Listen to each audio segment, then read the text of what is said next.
You're in limbo. You're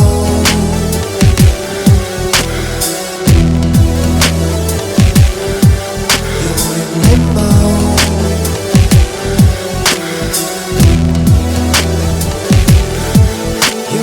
Limbo, slow death, hot dreams, unmet. Trust our personal deserves, so we walk around to regress. We are lucky Limbocast podcast fans. It is another awesome night. Hell of a way to start off the week. We got a lovely lady here who just released her new single, Breaking Down, just last week. And she is a singer, songwriter, and rock goddess. We have Madame Mayhem here tonight. How the hell are you doing? I'm fine. How are you? Thanks for having me. Hell yeah. It's good here. It's hot. It's windy. We're able to be out and about, but you're still kind of locked down up in New York area. So, yeah, shoot. What the hell keeps you busy? Making music. I've been joking around with a lot of my other fellow musicians since no one's, everyone's still stuck at home and none of us are touring. So we're like, if amazing music doesn't come out of this, I don't know what everyone's been doing. That's right. Absolutely.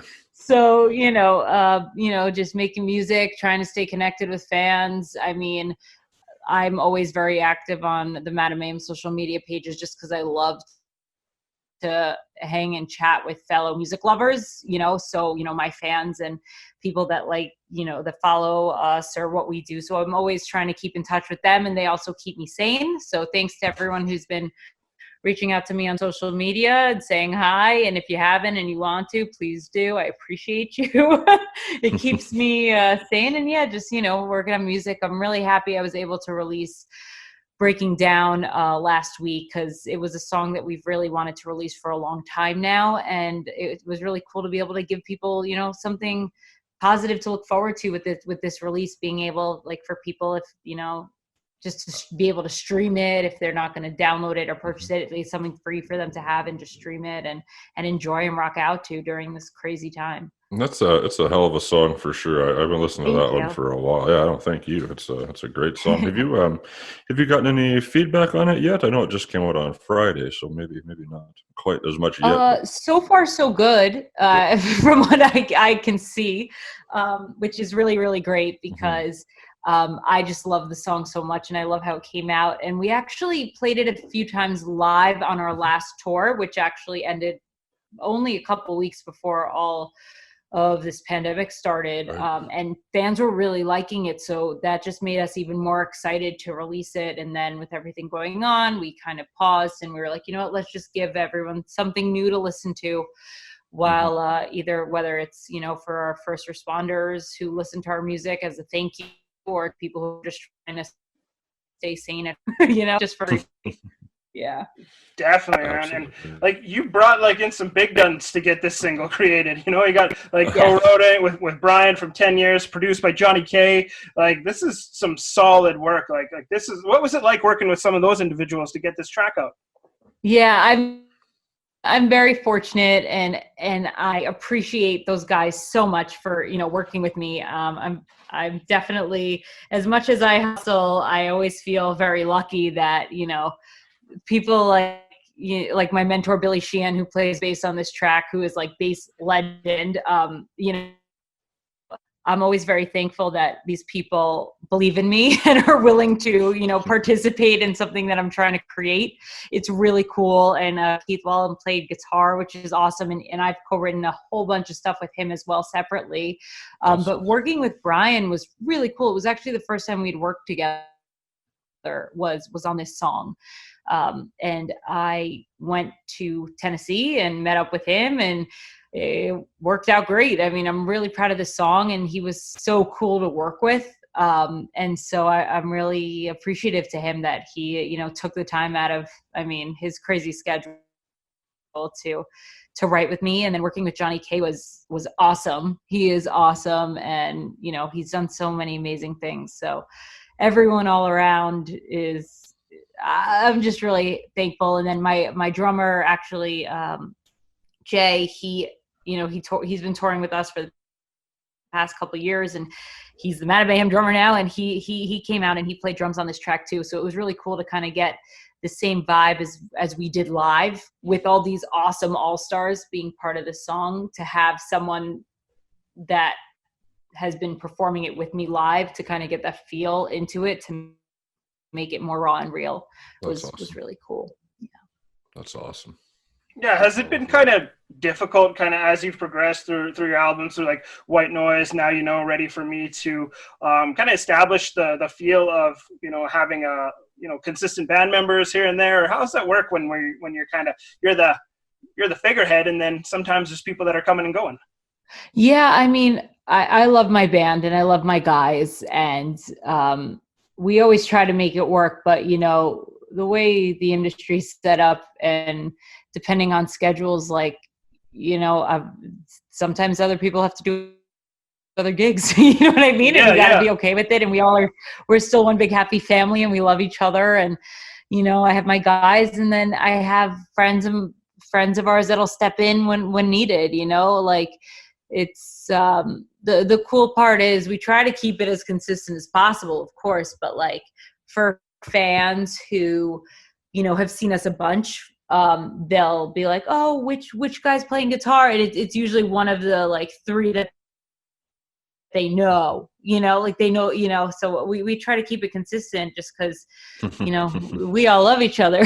So we enjoy touring and we all want to hang, but you know, depending on how it is, a lot of these guys I've been fortunate enough to work with and be part of my band. They're in other bands. They were in bigger bands before I came along, you know what I mean? So it's like, I understand when those things happen, but to really have, you know, your core group of guys that you all get along with on the road, forget just the amazing, you know, chemistry that's on stage and like the sound, obviously, because it's all about the music first and foremost, but not wanting to kill each other on the road is really important. That was going to be one of my questions. I was going to ask how important is it, you know, to have, like you said, that chemistry on the tour bus as well, if you're doing 30 shows in 30 days. No divas allowed. Like if I'm not the most, like, because I try really hard not to be, you know, lead singer syndrome, everyone calls it. Like I try really hard to not be that way, and I feel that I'm not. And so if there's someone trying to be a bigger diva in the room than I am, then there is a problem. So luckily there have been no instances of that, and so we are all good. I watched a Bus Invaders on YouTube from it was 2016. You guys were on tour with Mushroom Head. That's so dope. I love that band.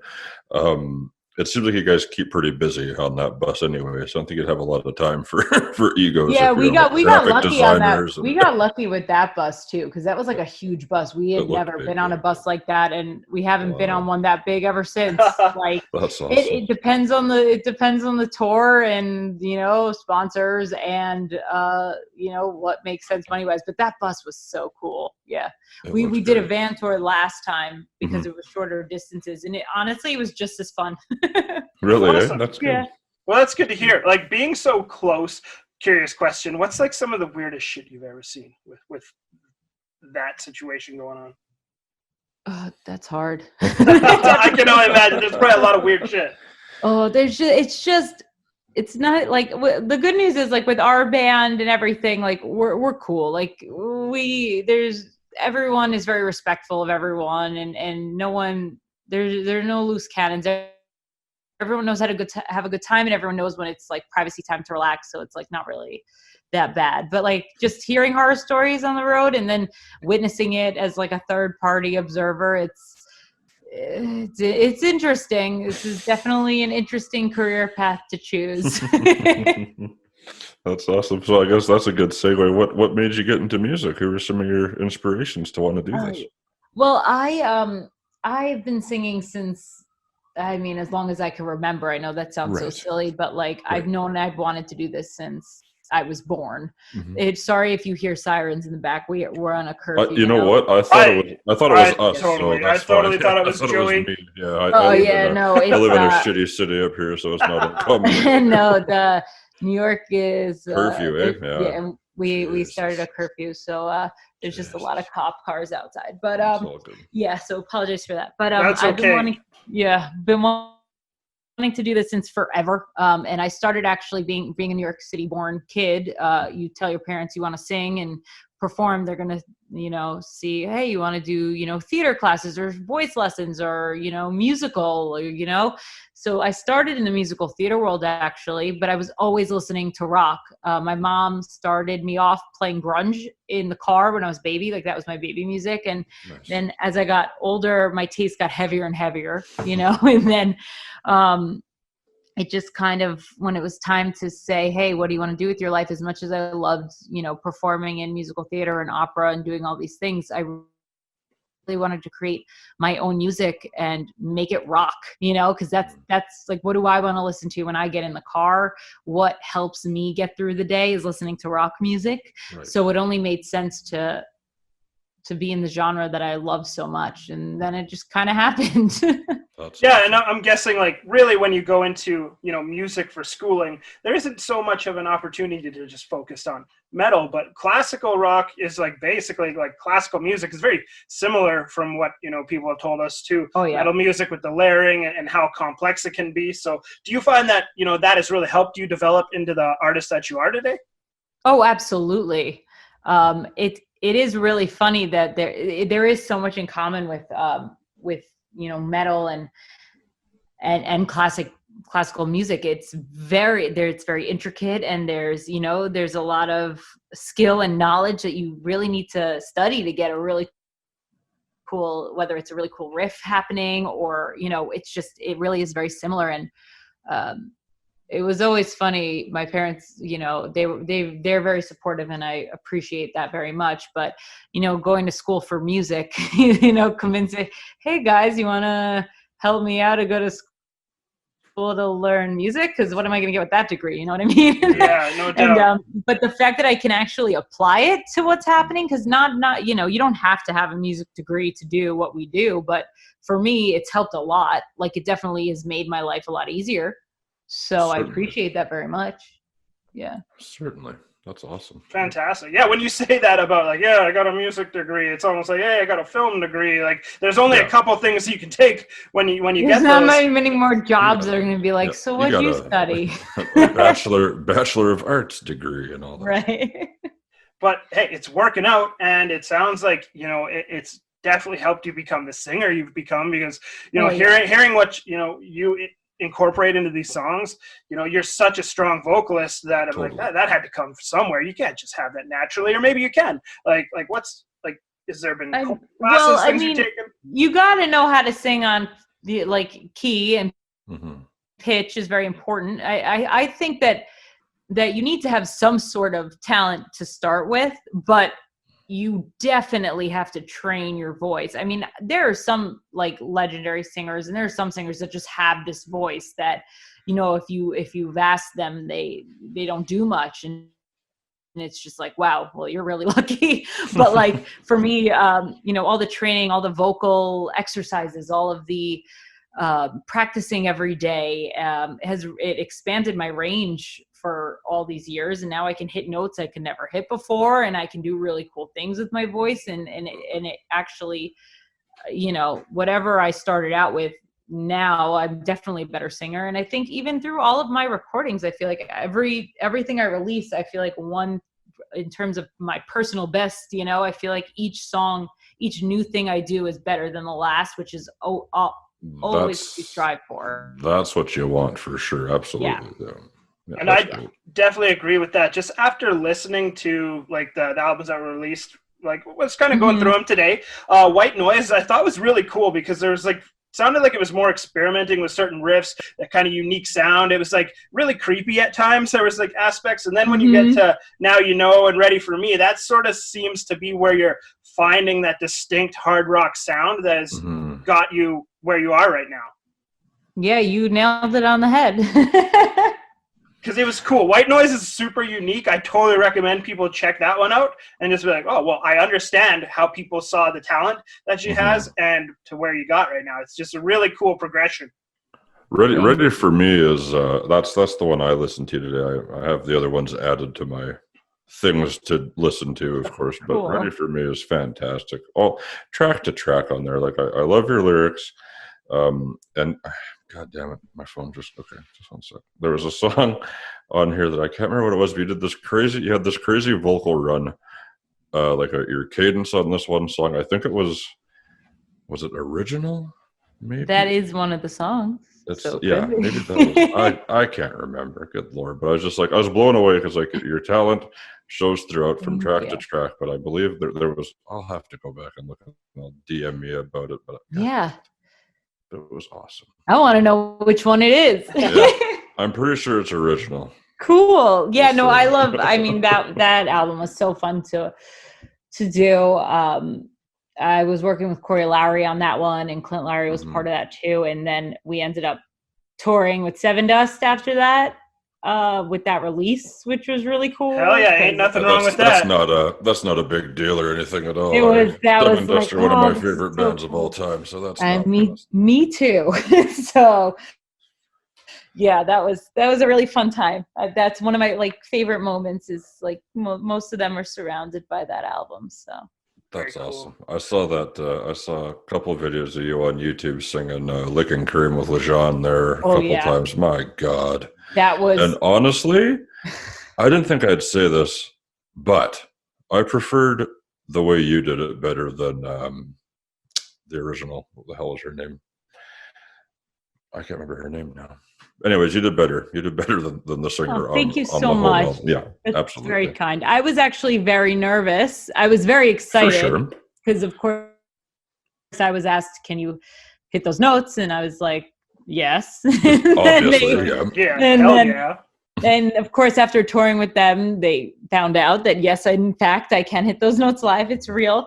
And being asked to do that was so cool. And me being, again, a huge fan, even though, they feel like family, just from the amount of times we toured, but just, I was nervous. I was like, I don't want to let anybody down. Like these fans, like, I don't want to make anyone mad right now because they're like, we've never really done this live before since that. And I'm just like, oh, great.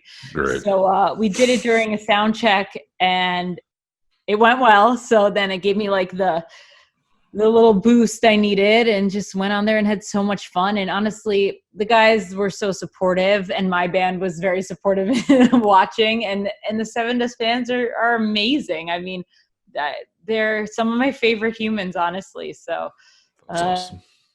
They were all very kind. So I appreciated that. That's great. They have such a good track record, right? They've been doing it for so long that I'm sure they just made you feel at home. Oh yeah, they're some of the greatest people I've ever met. They were so nice on the road, and I mean, you can't ask for a better headliner to tour with. Hell yeah!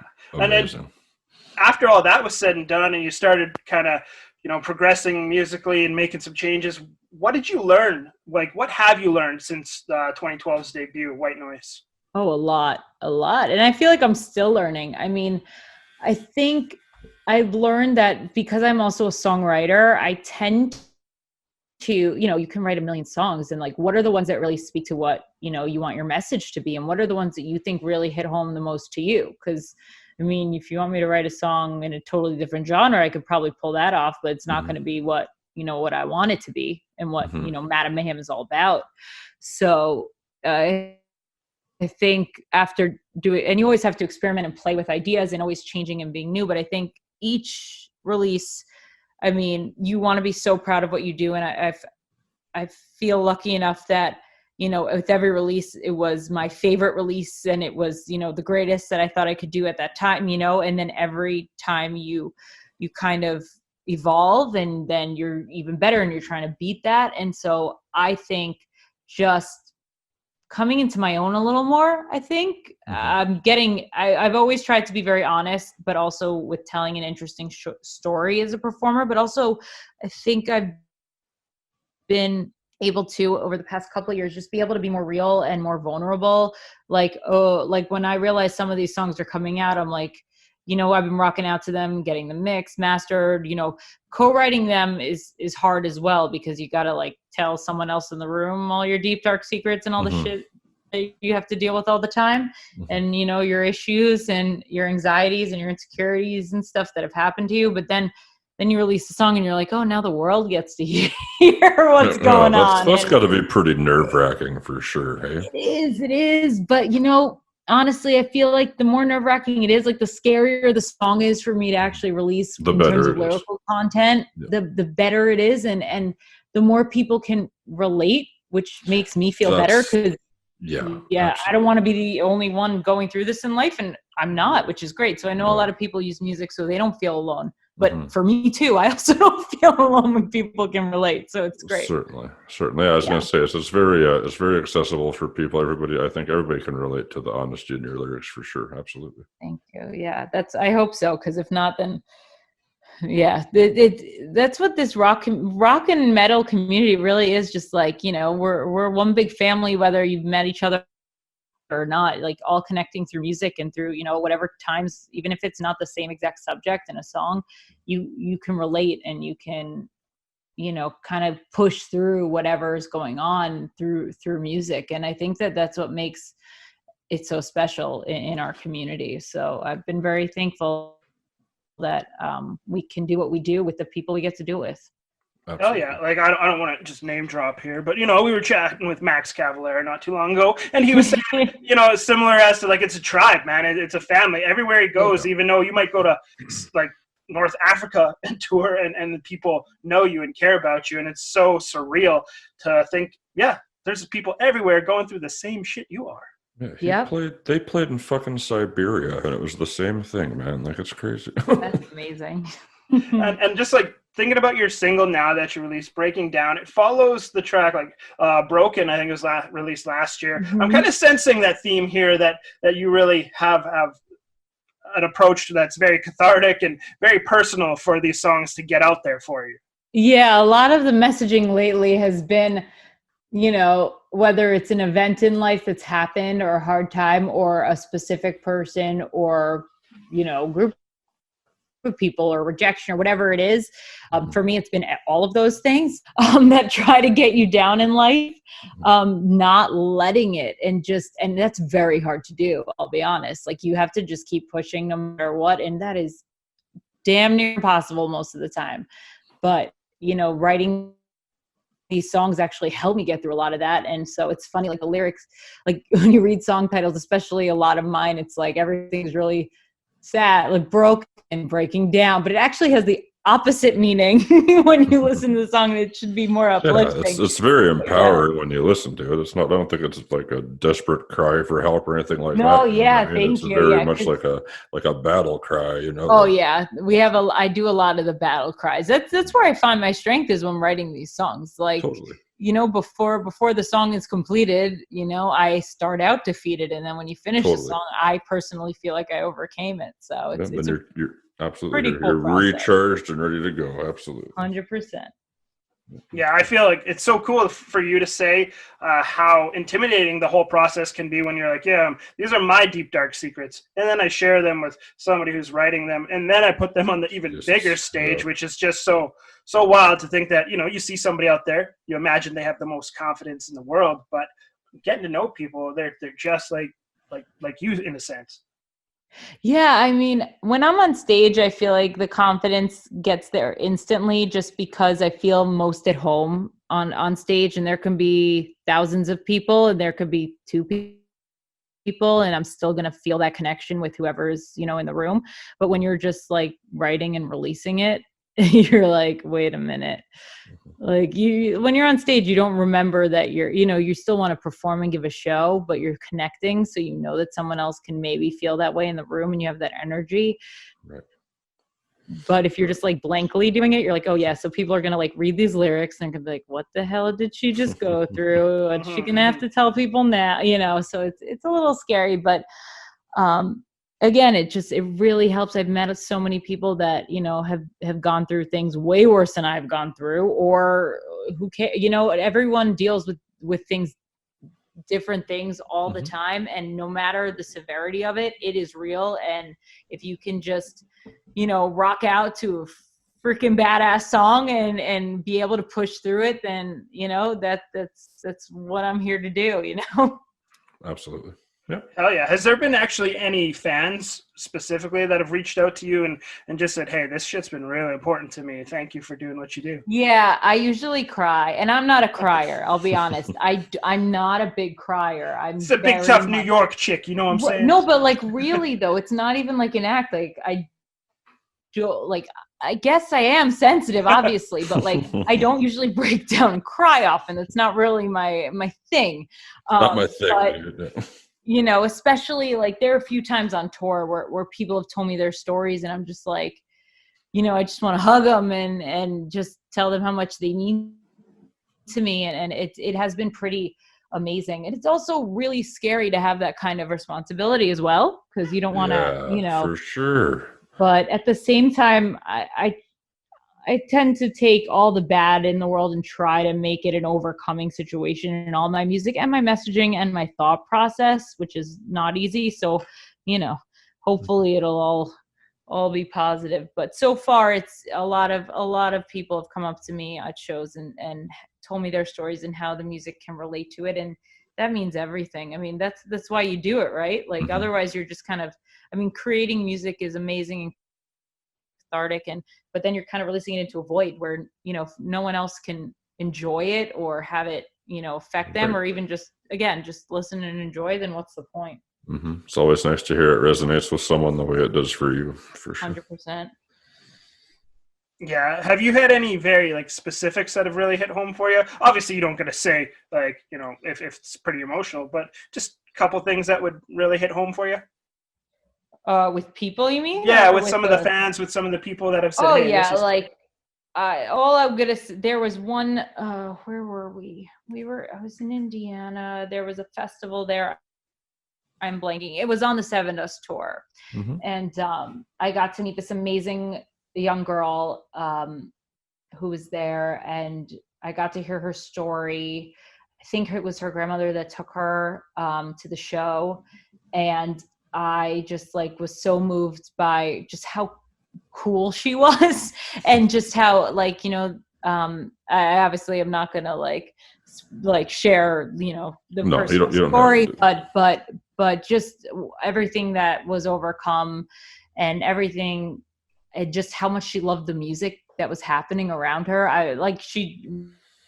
We brought her back by the merch booth, and she was just hanging out with us the whole night. I was just like, okay, we're adopting you for an hour. You can come hang with us. And yeah.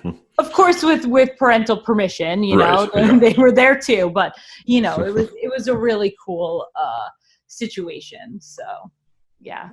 That's awesome. So when you're playing shows and you're done at the end of your set, are you a fairly accessible artist? Like you'll go kick it with people in the crowd after type thing, or do you? Yeah, that's awesome. So I respect the hell out of that. See, guys, anybody listening, you big wigs, you know, you get out there. Well, I mean, think about it. Like, just say hey. That's all. Yeah, I don't mind it. It's I think right before a show, it's a little hard because, you know, you're trying to warm up and get into the mindset. But after a show or a set, like I am also our merch person. Okay.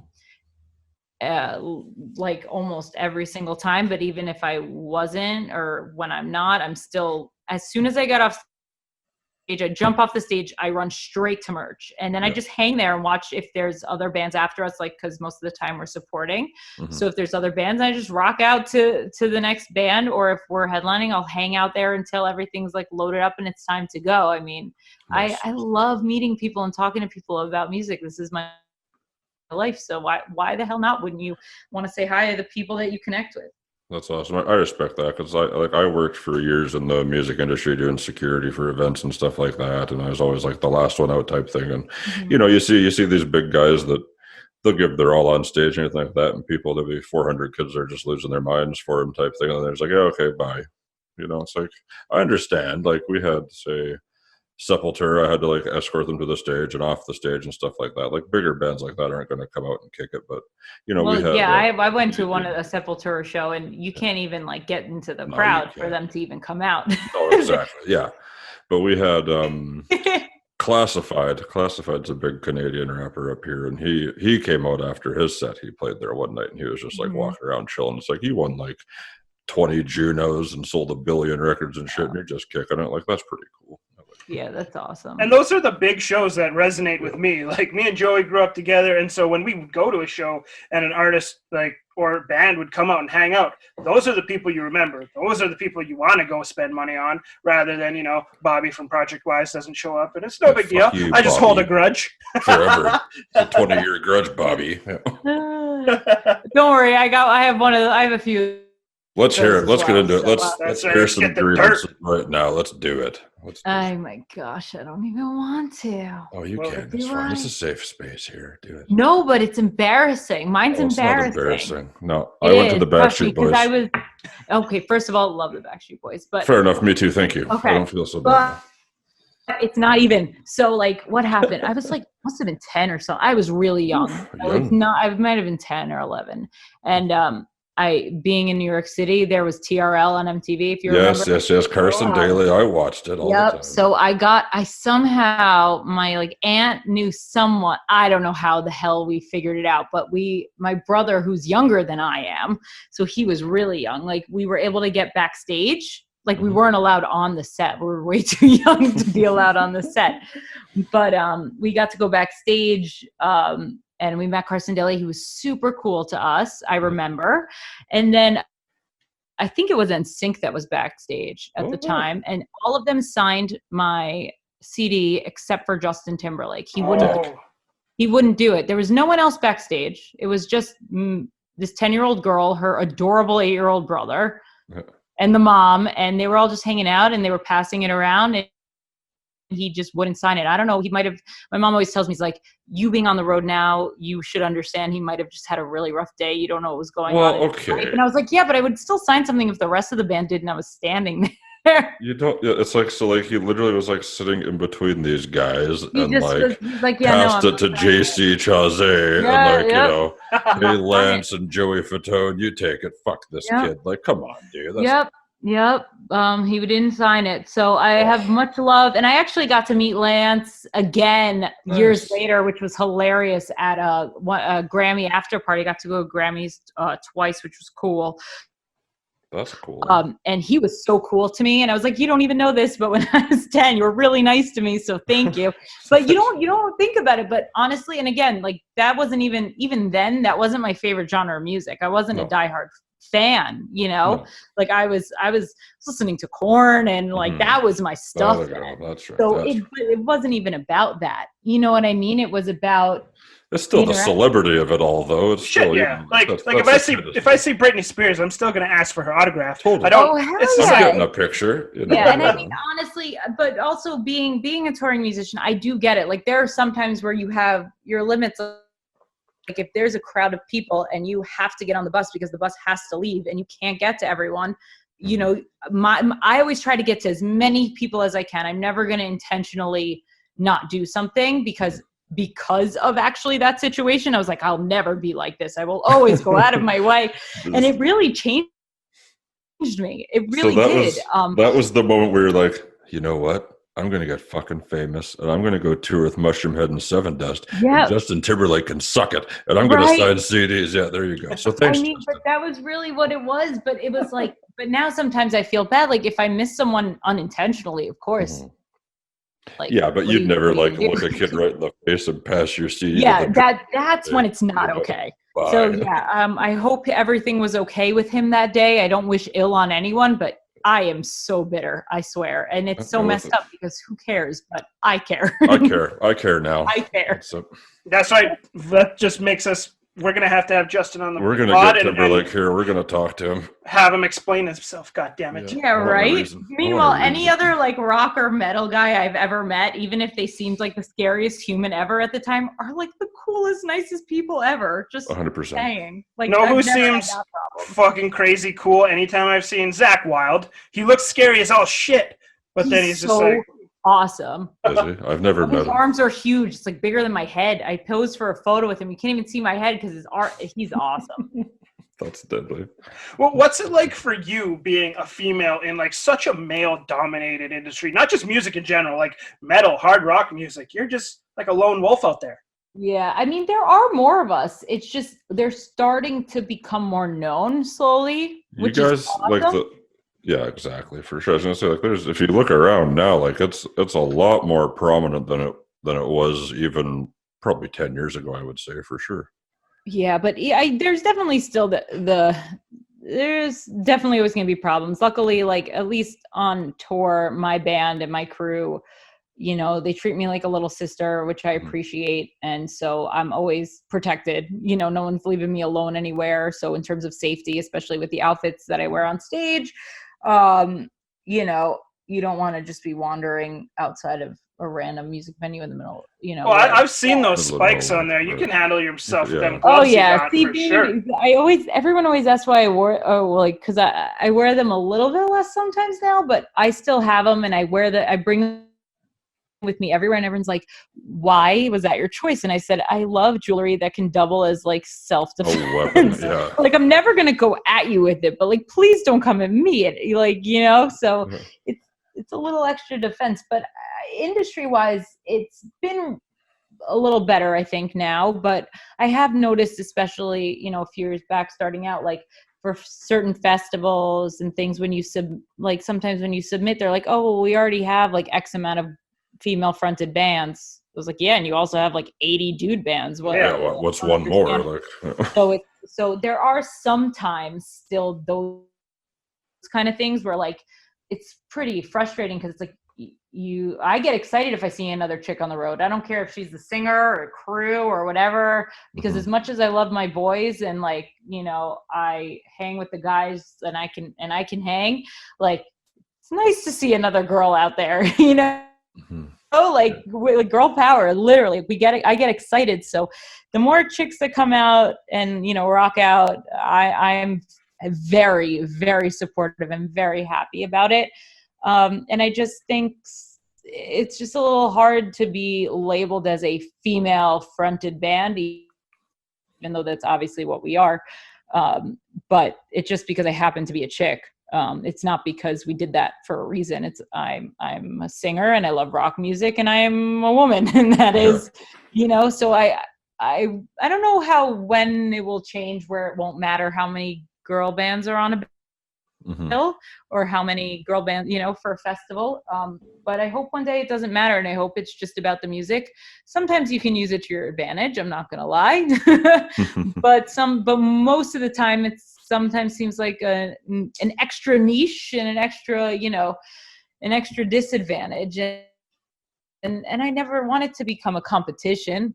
I want as many people of whoever the hell they are, as long as they're doing good things and they're making awesome music, who gives a shit? And that's what I want it to be one day. But we're still fighting that fight, and for now, nothing too terrible has happened yet. So that's good. Hell yeah, there's always going to be the people out there like, "No, man, I don't listen to girl singers." Yeah. Oh, I've gotten that one a lot. It's like, seriously? Yeah, they come up to me because besides Doro, who, oh my God, that was an amazing tour. She's a fantastic woman, but like there have been a few other girl bands that that have been on our bills, which is so fun and amazing.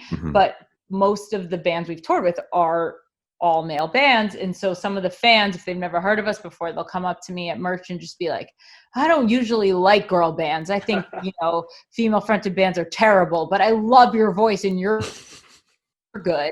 So I'm like, thank you, I think. Thanks for the backhanded compliment. Yeah. Cool. Like, so I don't know but that's the thing. Like, I don't know. Does that mean I gained a fan and they can relate to me and they like my music, or does that mean that I'm like the least shitty in their mind? Well, how do you take it? I think that means, like, I like to think that you gained a fan. Right, like you won them over. Exactly. I mean, I guess we'll see.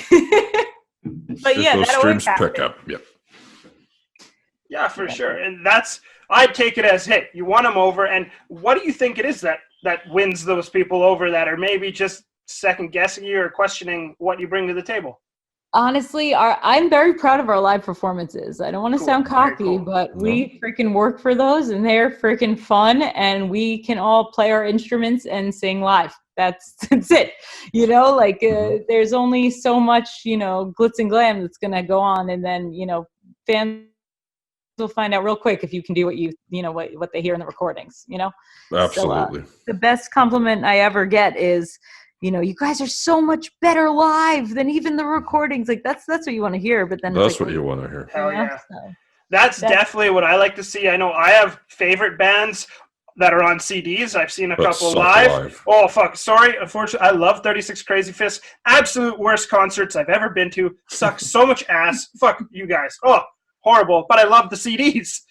right. Yeah. We always want to make sure we're true to what we're doing, but yeah, I mean, that's the most important ever. I've been told by many a mentor in life, it's music first and then everything else second. And so as long as the music is good and then your live performance can back that up, everything else will come. Everything else, is just secondary. Well, yeah, and you got such a cool look. It definitely is awesome. Like I'd say if okay, hopefully this sounds like a compliment. If Rob Halford were a woman, he would look like you in that style. Oh, that's awesome, actually. I was just like, fuck yeah, it's so cool. And got to open for them. That was cool. Did you? In Bulgaria. Oh my God. At a festival, Hills of Rock. That was one of the most fun things ever. We were one of the main stage support acts for them. That's so cool. That was cool. Killer. Yeah, you've had so many awesome bands like Seven Dust, Memphis Mayfire, Fozzy. Hey, Jericho could take some tips from you. He likes some spikes and shit. Yeah. Yeah, we shared a bus. We did a Europe. We did a UK European tour with them. Oh, that was amazing. That was really fun. That was. That's awesome. Yeah, they were so cool to us, and we actually were sharing Billy Gray, the guitarist at that time. So he would play our set, and then there was someone in between. So then he'd I don't Rest. know. I think he'd spike his hair up and then go do Fozzy. And it was really funny because sometimes people didn't notice, which I thought was interesting because it's him. But sometimes it would take them like, wait, weren't you just, that was fun. That's hilarious. Yeah. That's awesome. And how have you been able to get in touch and tour with these bands? Is it due to working with like FM music management? Shout out to Maria who hooked us up with chatting with you tonight. Oh, thank you. Cool. She's really cool. I mean, honestly, FM has been really great. I signed on with them only 2 years ago though. Okay. And they have been so good to me. So I appreciate them and they're awesome. But starting out, I just used to go to any kind of writer's workshop or jam session or anything that I could find in New York when I got back from college, and just wanted to learn and wanted to, be the best writer and performer I could be in the genre that I wanted.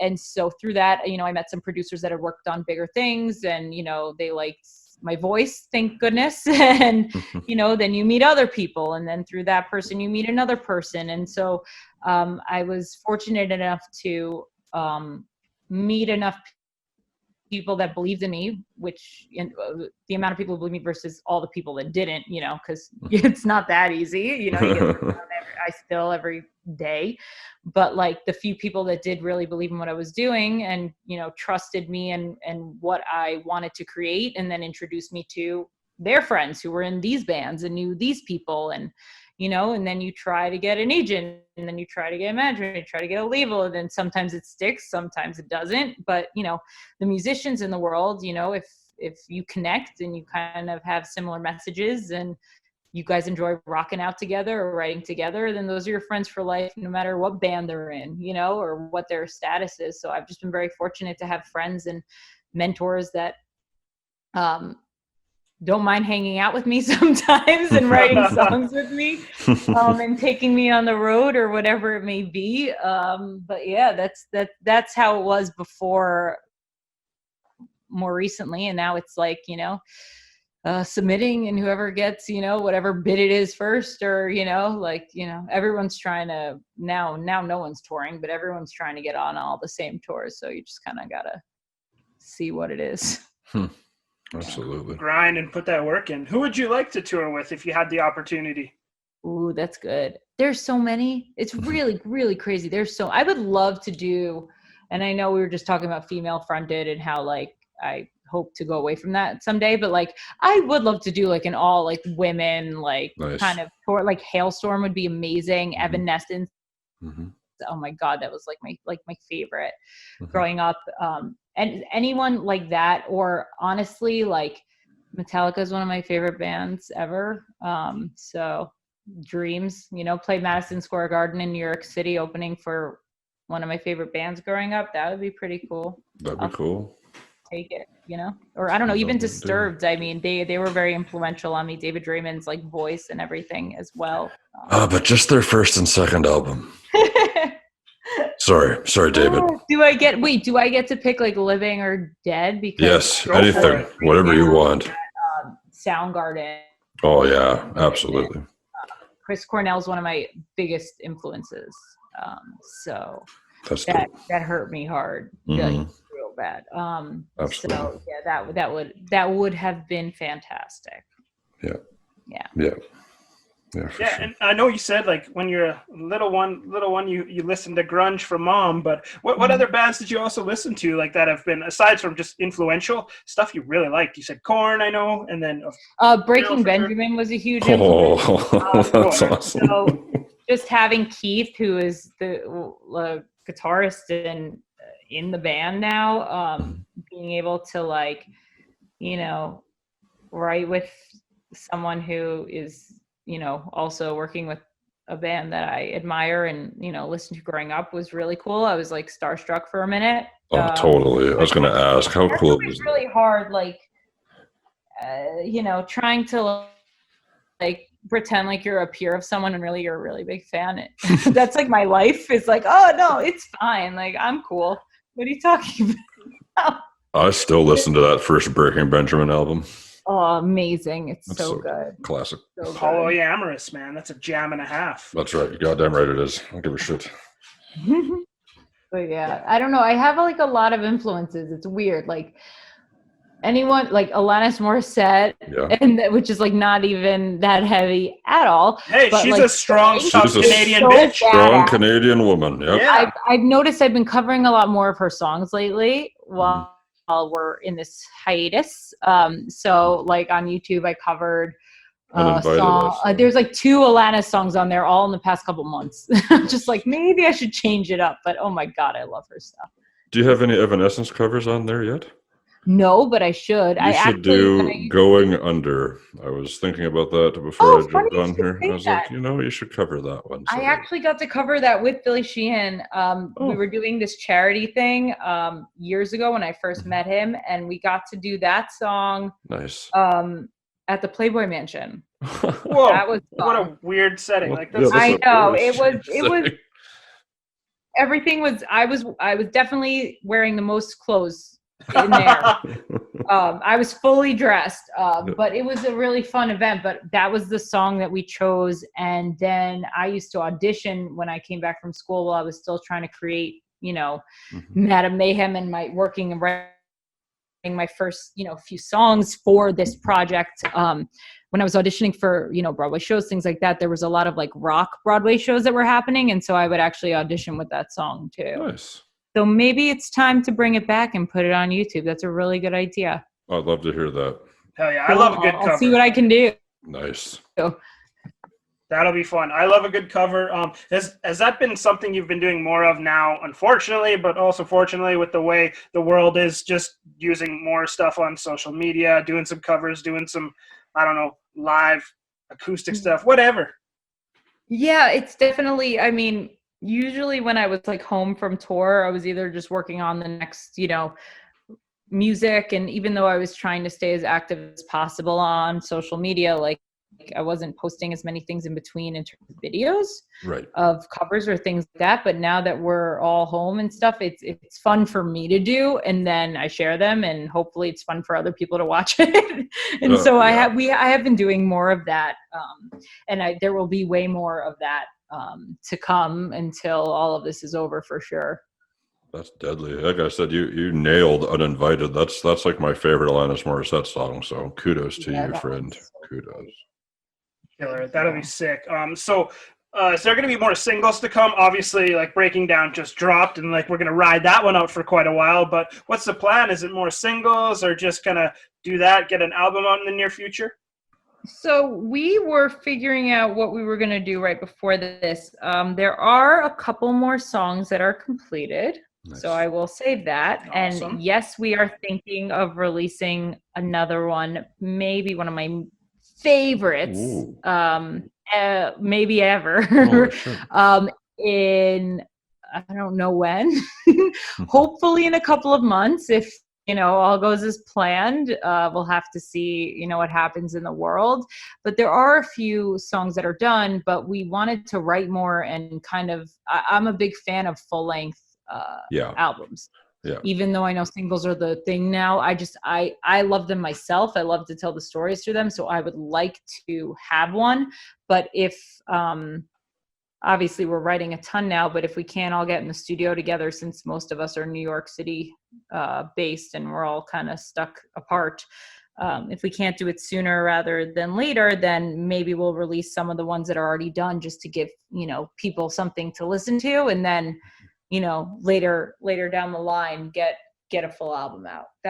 We'll see how it goes. Well, it's all playing by ear, but in the meantime, I hope everyone really enjoys Breaking Down and can rock out to it and enjoy it. And we have a lyric video out too on our YouTube page for it if people want to know what I'm saying and really understand my deep dark secrets as per usual. They can just, read it. Read it. That's awesome. Man, lyric videos are so good. I love that.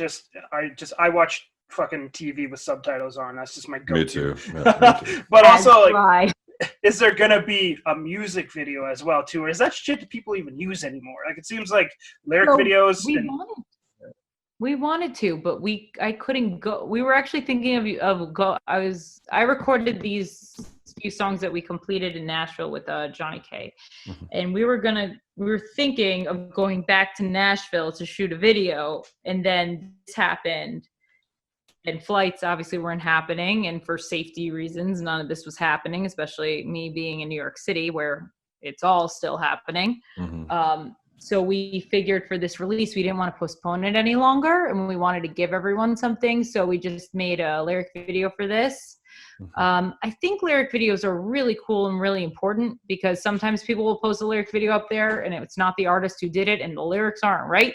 I found out the other day that I was singing a song from Justin. What song was I singing wrong for my entire life? Hold on, I'm gonna ask my roommate here. Was it?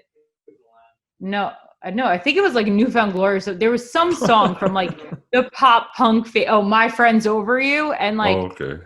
I was singing half of that song wrong since I was a teenager, I found out.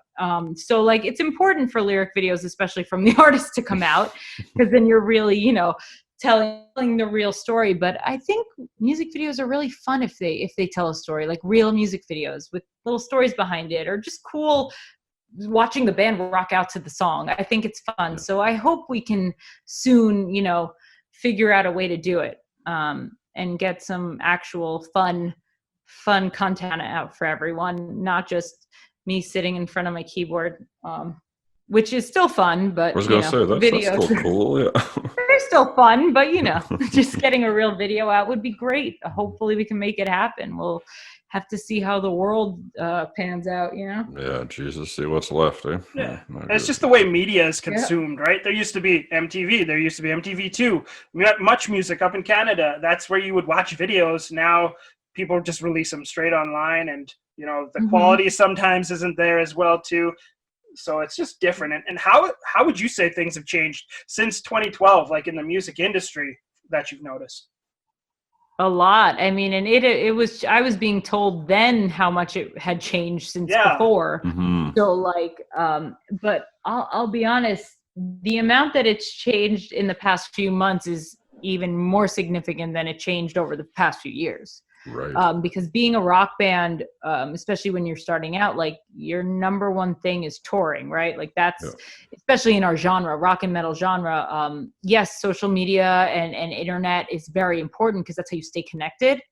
But how I discovered my bands that I liked was I was the first one into venue, even if the headliner was like 5 bands away, because then you get to see new bands. So like that's how you're like exposed to that, right? So not having that now is going to be hard for the consumer. But really, I mean, like touring crews, like so many people, like so many people, you got to remember, people are dying from this thing. And that is the number one, like, that is terrible and devastating. And so I never want to take away from that. And I want to thank again to everyone who's been working through this, and, healthcare workers and everyone putting themselves on the line.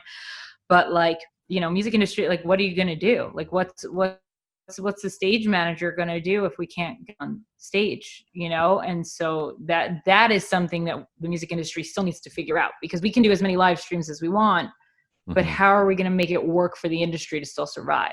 That's the question. I do not have the answer. I cannot wait for someone to tell me what the answer is, so I can either get back on the road and hang out with everybody, because gosh, I really want to.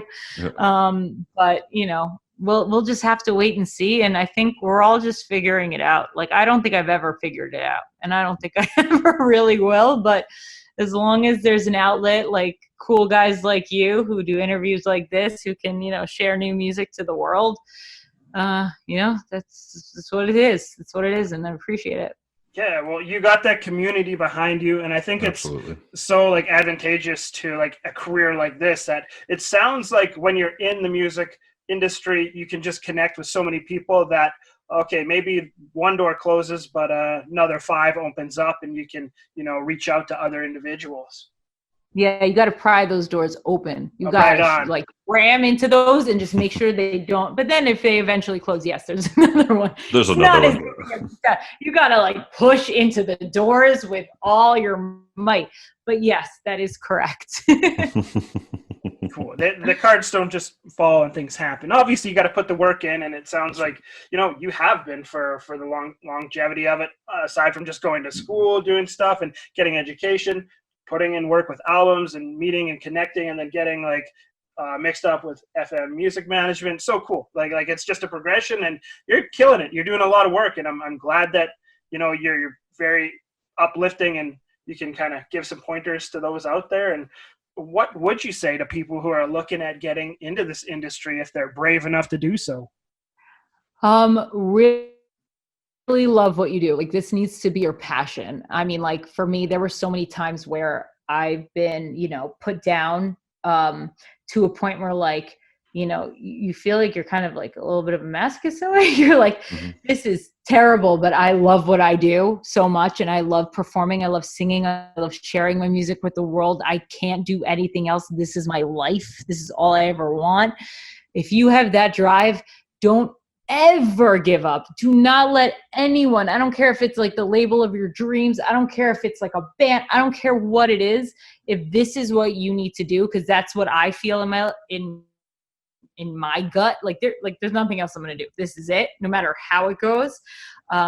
Just don't stop. Someone, if you feel that passionate about it, and you have the songs to share, and you have a voice, like something you want to say, and and you can play your instrument enough, and you can sing it enough, and you of course quality. But if you have something that you feel so strongly about, and you want to do this, just keep doing it. Eventually, at least one person's gonna like it, and then from that one person, someone else, and just keep pushing through and keep educating. I mean, I just watched 8 different things online today about online, like how to stream things properly. Just keep learning. Even if you think you know everything. I still do vocal coaching even 25 years later. I'm still working my butt off. And so as long as you're willing to work your ass off and don't take no for an answer, and just find another way to get your songs out there and be real, you'll make it. That's good advice. I'm working on it still, but you'll make it. Oh yeah, you heard it, Madame Mayhem. She knows what's up. Be real, keep grinding, hustling, follow your gut, and keep learning. Hell yeah, it's not for the faint of heart, though. We've had many stories of guys tour, and it's it's a hard life.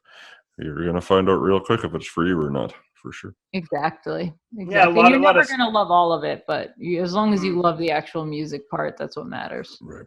Sure. A lot of stories too about those near misses, how the music industry has changed from years ago, where it's all right, all I got to do is get on a label, and then I'm going to get that multi-million-dollar contract. Those really don't exist anymore, by the sounds of it. Yeah, no, that doesn't exist anymore. Not that I know of. If it does, someone call me. Hell yeah. Someone call me, please. Call if her right that now. still exists. Hell yeah. But I'm going to make some phone calls and make that happen. So. that's right. That's what we do. We got poll now. We're good. Nice. Nice. Okay.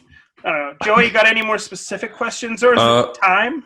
That's just 1 second. I was going to ask. Have you ever met anyone so far that you like totally looked up to and then they just turned out to be a huge asshole besides Justin Timberlake, even though you didn't look up to him? That's the thing. I don't know. Again, like there wasn't my genre of music at the time, so I don't know how much I looked up to, but that was whatever. But what else is funny about him is everyone else like around like says he's really nice. So I guess it's just me. That's okay. I got stories of people that are like the nicest people in the world, according to others, but my interaction with them was just like, that sucked ass. Yeah, no, I don't know if it's been like a hero of mine that I've met that like turns out to be an ass, but there are definitely, I've been very lucky that the majority of the people I get to meet in bands that I love, that I like looked up to, like whoever I have had the opportunity to meet have been very cool, which is great. But there are definitely some people that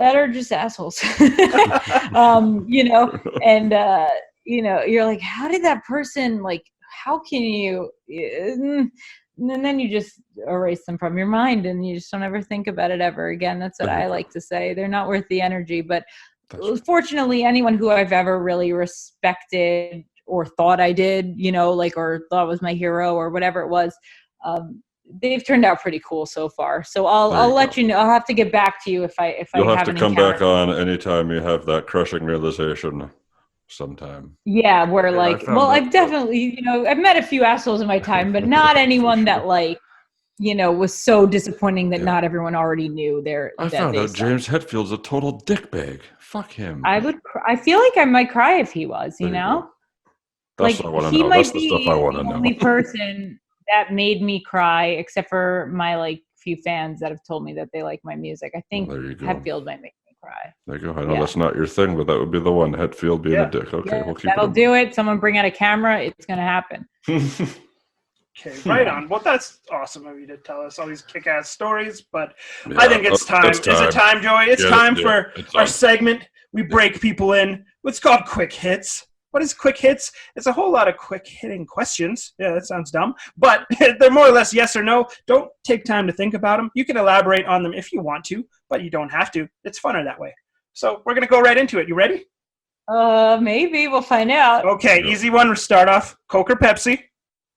Neither. Okay, fair enough. Fair enough. Classical music or metal music? Yes. I can't do that. That's hard. I do both. Oh, that's fair. I'll take these answers, but these get tough. Trust me. Sometimes it gets weird too. Favorite band you have toured with? Seven. There you go. So, but I love you, Father. You're also like, and or come on, that's hard. I love them. There's like 5 of them. We got Seven Dust. Seven Dust it was. Seven Dust it is. But also Fozzy. There you go. Seven Dust it is. All right. Seven Dust it is, yeah. Beavis or Butthead? Oh, gosh. Beavis. Yes. If you had to choose only one for your wardrobe, would it be spikes or leather? Spikes. Would you rather record in studio or perform live? Live. Reese Peanut Butter Cups or Reese's Pieces? Peanut Butter Cups, duh. There you go. Physical media or digital media? Wait, hold on. Pause. Peanut Butter Cups with the Reese's Pieces stuff. Those are the shit, aren't those? Those are fucking crazy. There you go. That's the answer. Okay. Word on. Physical media or digital media? Physical. Okay, the question everyone wanted to know while watching Bus Invaders, did you ever poop on the bus?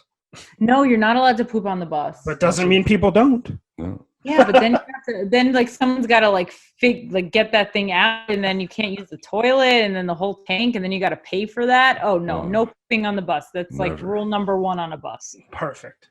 There you go. Yes. Yeah. Well, this is an easy one. Seven Dust or Mushroom Head? Seven Dust. There you go. Okay. But I did enjoy our Mushroom Head tour. Was really fun. So I don't want to knock it, but I mean Seven Dust. Seven Dust. Still a shout out to Mushroom Head. Still shout out to Mushroom Head. Yeah. Okay. Yeah. Is a hot dog a sandwich? No, it's a Fuck hot off. dog. Fuck off. It's Come a on. sandwich. What are you gonna ask The for hinge. a hot dog sandwich? You're just getting a hot dog, and Well, there's what gonna the be a fuck's bun. an open face sandwich? Yeah. Yeah. That's just half a bread. Yeah. That's just like The not hot two dog. breads. It's just one bread. Yeah, whatever. Madame It's Mayhem, not wrong even a again. sandwich. That shouldn't even count. Wrong again. Yeah. Would you rather play hot, sweaty club shows or big ass festivals? Sweaty festivals. Oh, combo nice. platter. There you go. Nice. Okay. Uh-huh. Aqua Teen Hunger Force or Robot Chicken?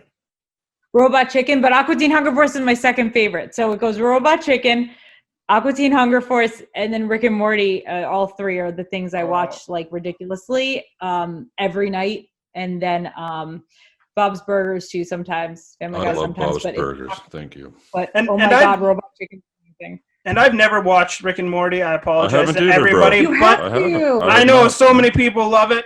It's so good. We'll get I I there. promise. Just try it. Just try it. We don't have time. We podcast 6 nights a week with fine people like yourself. There's no time for Rick and Morty. Here we go. This is the real shit right now. Corey Lowry or Clint Lowry? Corey. Sorry, Clint. Oh. Oof. Corey and I have worked together Corey helped me build Ready For Me, the album, and I wouldn't have been able to do it without him. So There you go. love you, Clint, though, too. There you go. Worst city you've ever performed in? It was somewhere in Arkansas. Sounds about right. No, but I forgot the city, but someone like tried to attack us because they thought we were vampires and vampires Oh my were the God. devil or something. And Jesus and like vampires or something. I was like, what? Like, we're not vampires. Dude, We're playing a rock show. Yeah. But the guy tried to like push two of my biggest guys, which was hilarious. So they didn't move, but like, and no one got hurt. But like, that one wasn't fun. That's crazy. That's Yeah. wild. Good times. Good times. Okay. Would you rather stay in a hotel or on the tour bus? If we have an actual tour bus or bandwagon with beds, then I would rather stay on the bus. If it's a van where we're all sitting, then It's a hotel. room. I end up sleeping on the floor, by the way, of our rooms. I have an air mattress that I like. Really? Because the guys will share beds and then I'm on the floor. So I sleep on the floor. So I don't even get a bed usually. So if we can stay on Look the at you. That's There's- fucking brutal. Like, chivalry is dead. What the hell is No, going on? I over offer there? it. Listen, again, there's no divas allowed on a okay. Madame Mayhem crew or band. So Understood. I I'm just can't, saying. you know? Okay. I Well, get it. that's I'm just fair. saying. Now we're going to reverse it. Best city you've ever performed in? Oh, that's hard.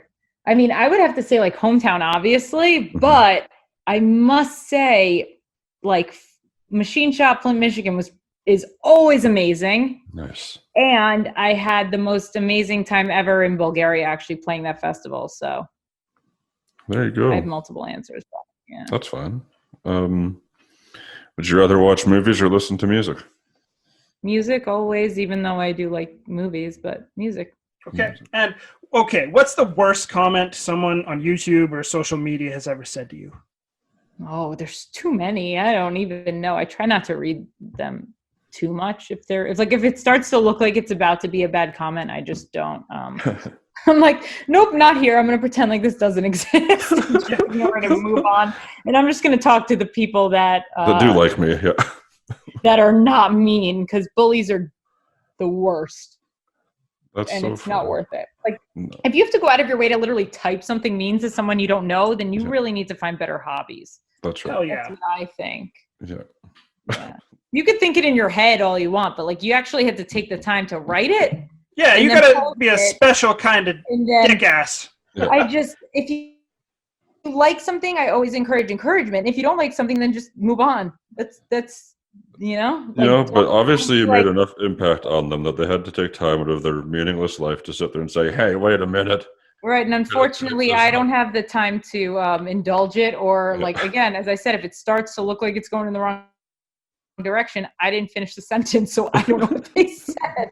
So take that, haters. She's not reading Right. the shit anyway. I don't even know you're writing mean things because I'm not reading your mean things if it looks like it's about to be mean. Yeah. Yeah, so as long as you don't put a but in the sentence, like, hey, you're pretty good, but hey, well, never Oh, mind. oh, Yeah, you didn't should see just write that. like I love you so much, and then I'll keep reading, and then you trick me at that point. I love you so much. This is the greatest song I've ever heard in my life. However, go fuck yourself. Right, exactly. That's when you'll get me to read the whole sentence.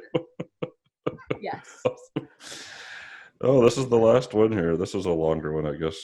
I guess given everything that's going on these days in the world, do you feel it's important for artists to use their platforms to kind of speak out about social issues, or should they just shut up and play music? I think it's very important to voice your opinions if you feel you need to, and I think it is important for people to know that there are people standing behind you, and to share that voice. But I also feel like some people are using it in a way that's harmful. Mm-hmm. And if it's misinformation, then if you don't know what you're talking about, please don't post anything. If you're voicing your opinion, that's fine. But if you're trying to state facts that aren't facts, then please don't. I think it's important to respect everyone's views. I think it's important that everyone should be, good to each other. There's a lot of things going on that I'm seeing online about, with coronavirus, of both sides of it, of extremes, that are just really why don't we just try to figure out the facts? Because no one has the answers, and just, figure it out together, and don't be a dick, basically. No one's doing this to you. Everyone's trying to, no one, and then with everything going on here, everyone should be treated equally. The end. And anything more, but at the same time, I want everyone to be safe, and I want everyone, but everyone needs to be treated equally. I come from a background where years and years and years ago, my people were not doing so hot, and if people stood up for us sooner, a lot of things could have been avoided. So I think people need to stand up for what they feel is right, without but of course, in the safest way possible. And people shouldn't take advantage of those people trying to stand up for what they believe in, and mess it up, and mess with other people. I don't know if that made any sense to you. That's the perfect answer. No, that's perfect. I agree with Hey, that. it's what you want it to be. We love it. Madame Mayhem did some quick hits today. It was awesome. Favorite band of two of us, Seven Dust. We're supposed to watch Aqua Teen Hunger Force, and a hot dog is a sandwich. And Rick and Morty, and a hot dog. It is not a sandwich. It's a hot dog. It's got the hinge. It's a sandwich. I want to see a hot dog sandwich written on a menu. Show me a picture. Okay, well, we're going to have a graph, a chart, a tier of sandwiches. This is a debate we have with every artist. There's a level A, B, and C tier. Okay, got it. Okay. But yeah, now that was done. Now's the time in the show where you get to just tell us how the hell we can support you, how we can spend money on you, where to go to listen to your music, all that good stuff. Well, I always feel bad asking people to spend money on me, but if you have money to spend, no. But I would say everyone just check out MadameMayhem.com, and that's Madam with an E at the end, and there's news on there. You can subscribe for our e-newsletter where you get exclusive cool stuff. Hang out with me on social media. It's Madame Mayhem on Facebook, Madame Mayhem on Instagram, Mayhem Official on Twitter, Madame Mayhem Official on YouTube. Did I miss any of those? If I missed any of them, just find me. I'll be there. And just say hi, because I love talking music with fans. So if you like the page, reach out. I will do my best to get everyone, but please say hi, and please listen to Breaking Down. If you have Spotify, please follow me on Spotify. Apparently that matters to the industry for some reason. So any help of that's, if you already are a Spotify subscriber, that doesn't cost you any money, and you give me a little boost. So if you like the music, heart the page, follow the Spotify page. And we do have a lot of new merch coming out soon. So check out our merch store if you want anything on MadameMayhem.com as well. Perfect. Yeah. Hell yeah. Is that enough things? That's fantastic. We love it. Everybody will find it. They know where to go. And if we'll post all the links on the notes for this too. Hell yeah. Our Podbean site, it'll have links and links and links. And then, yeah, it'll be everywhere. That's the shit. Awesome. Hell yeah. Thanks for coming on.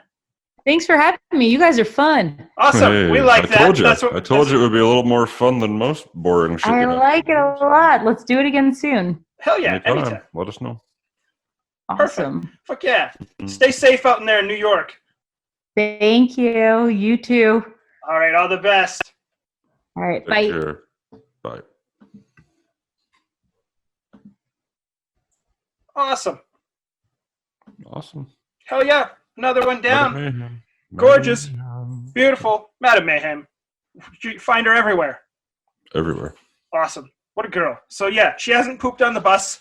She likes Reese peanut butter cups with the pieces in With them. the pieces. And, Sevenest, better than Sevenest. Mushroom Head. Fuck yeah. Corey better than Clint. So Arkansas full of vampire hunters and weird people to hang out with, so she doesn't like that. stay away from Arkansas, guys. Yeah. Sounds about right. No I like offense, it. White Collar Sideshow. Yeah, that's right. My bad. We love you guys. Just okay. I take that back. Take it back. Arkansas's but don't stay overnight.